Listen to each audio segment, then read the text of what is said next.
গোলাপি কালারের সাথে খুব সুন্দর একটা পার্পল ম্যাচিং দারুণ একটা ড্রেস দেখাবো।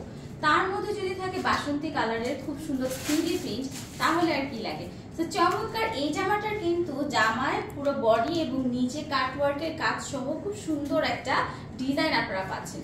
সুন্দর এই জামাটার প্রাইস কত টাকা জানেন? মাত্র 750 টাকা। ব্ল্যাক কালারে এই জামাটাতে কিন্তু পুরো ওড়নাটাতে আপনারা একদম নাইট ফিল একটা ডিজাইন পাবেন, যেখানে হচ্ছে একদম ডার্ক ফরেস্ট টাইপের একটা খুব সুন্দর ফ্লোরাল প্রিন্ট। তার সাথে গলায় আছে খুব সুন্দর প্যানেল করা, নিচে আছে কাজ। এই সুন্দর সুতি ড্রেসটা পাচ্ছেন মাত্র 750 টাকায়। ব্লু কালারের এই জামাটা কি যে সুন্দর লাগে যারা ডার্ক ব্লু পরতে চান, বিশেষ করে আমার ব্রাইট আপু যারা আছেন তাদেরকে আমি বলবো এই জামাটা কোনোভাবে মিস করবেন না। এইটার মধ্যে সব রকমের ব্লুর একটা কম্বিনেশন আপনারা দেখতে পাবেন। পুরো 80/85 সুতা লাক্সারিয়াস একটা কটন ম্যাটেরিয়ালের মধ্যে পাবেন জামাটা মাত্র 750 টাকায়।